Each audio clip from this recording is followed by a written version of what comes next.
Hello, this is Megha Pandey, and today we will be doing a new chapter in Standard 9, lesson number 13, India, location, geographical structure, and physiography.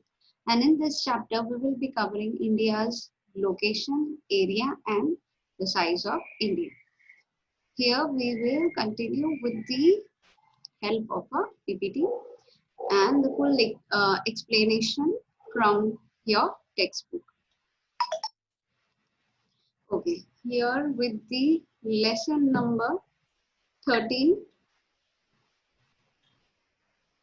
India, location, geological structure and physiography. Now,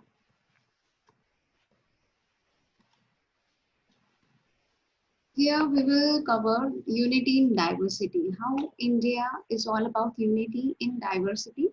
India holds a unique position among the countries of the world. Why unique? Because you will find people follow different caste, religion in the same country.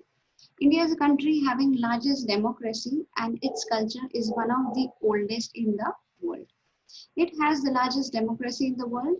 The coordinating altitudes of our country culture has not discriminated any religion, caste or people, but have accepted them wholeheartedly. Thus, impartiality towards all religion, people and race is the peculiar characteristics of India. That is why India has become a cultural confluence. Confluence means a meeting ground. Even though many natural and man-induced disasters have taken place, India has consistently continued her progress. The geological conditions have contributed immensely towards the development and progress of Indian culture. Now here we will talk about how the physiography or the geological structure have helped India to grow.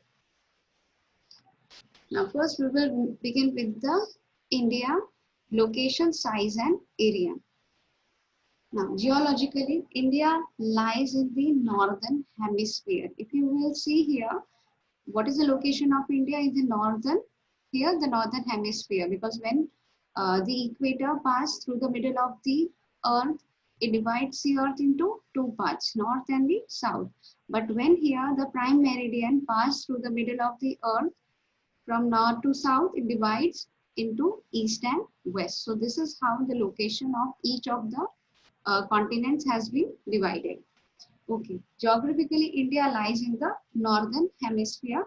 It extends up to the southern part of Asia continent. If you will see the full part of Asia, where it is located towards the southern part of Asia. This Now the span of the mainland. Span means the full extent. Full extends from north to south and east to west. So that is called span of the mainland of India, extends from 8 degree to 4, 8 degree to 4 to 37 degree 6 north latitude, and from 68 degree 7 to 97 degrees 25 east longitude. So this is called the span of the mainland of India.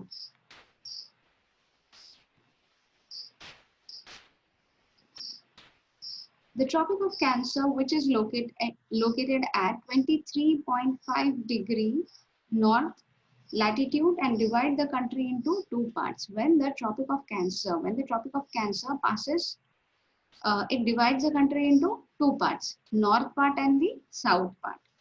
So here at what degree does the Tropic of Cancer passes? 23.5 degree north latitude and passes almost through the middle of India. Its northern part is spread more in the east-west direction. If you will see the northern part, where it has spread more in east-west direction.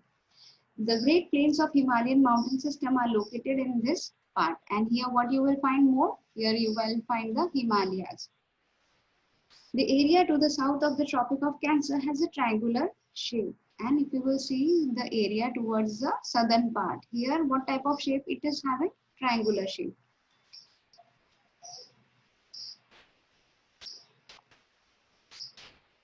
Now the area to the south of the Tropic of Cancer has a triangular shape and tapers towards the south. Here it is tapered towards the south. Why? Because of the We have done ghats, na?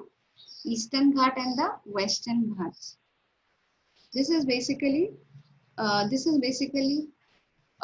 part of the Peninsula Plateau. Plateau we have already done, triangular shape, that is called plateau.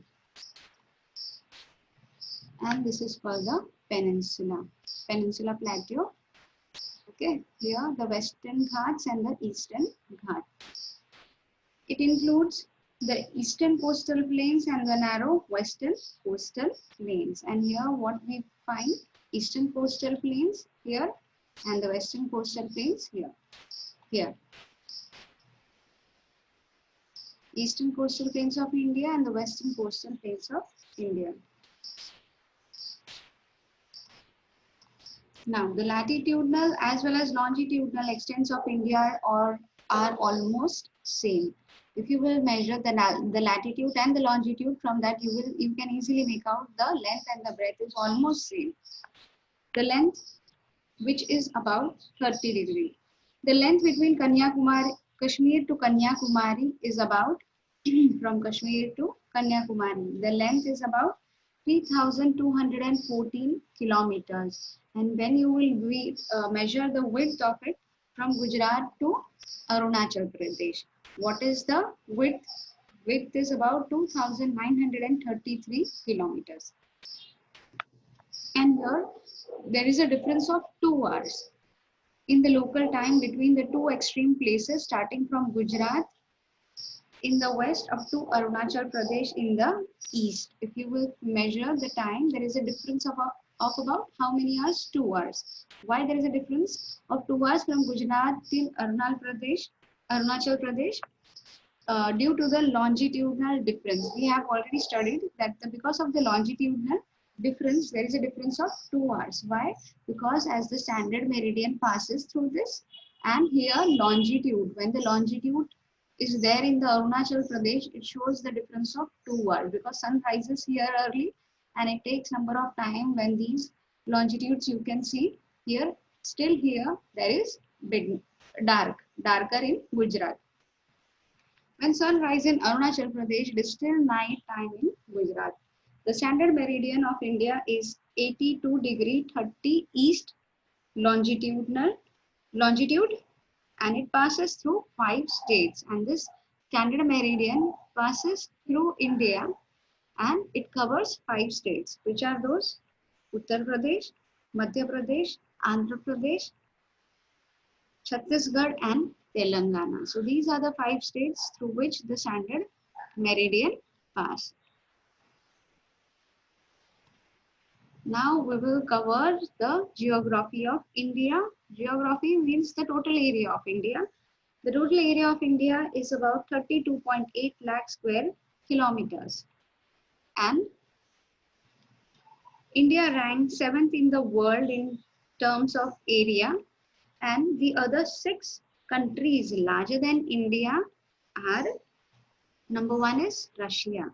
If you will compare the area of India with the rest of the world, here Russia comes number 1. Number 2 is Canada. Number 3 is United States. 4th is China. 5th is Brazil. And 6th is Australia.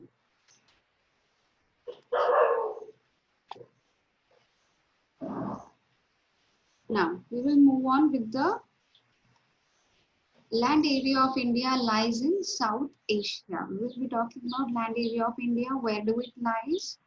In Asia, towards the southern part.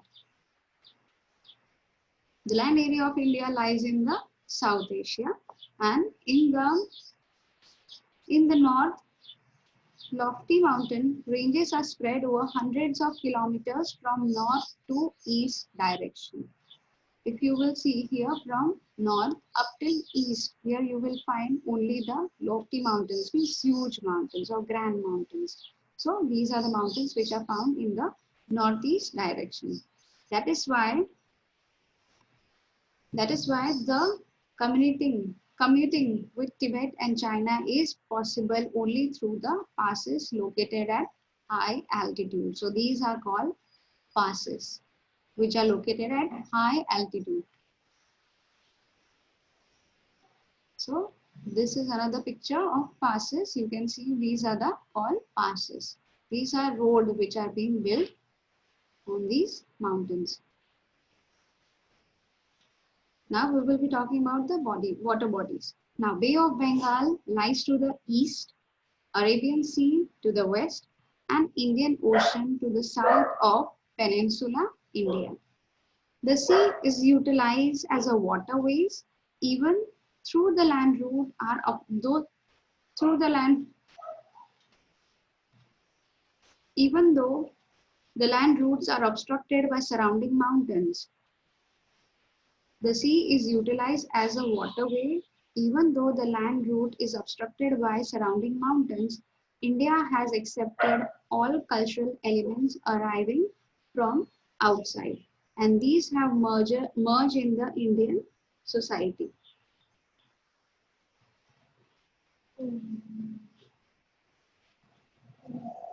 India holds a strategic location in the Eastern Hemisphere.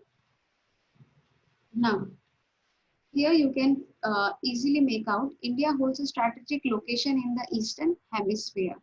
Eastern Hemisphere, when the standard meridian passes through the middle of the earth in the north-south direction, it divides the earth into two parts, where India is located in the eastern direction. So for that reason, India is in the Eastern Hemisphere. India holds a strategic location in the Eastern Hemisphere and it has a strategic importance also. India is in the Eastern Hemisphere. Now, oceans have contributed immensely in the developing mutual relations in ancient time.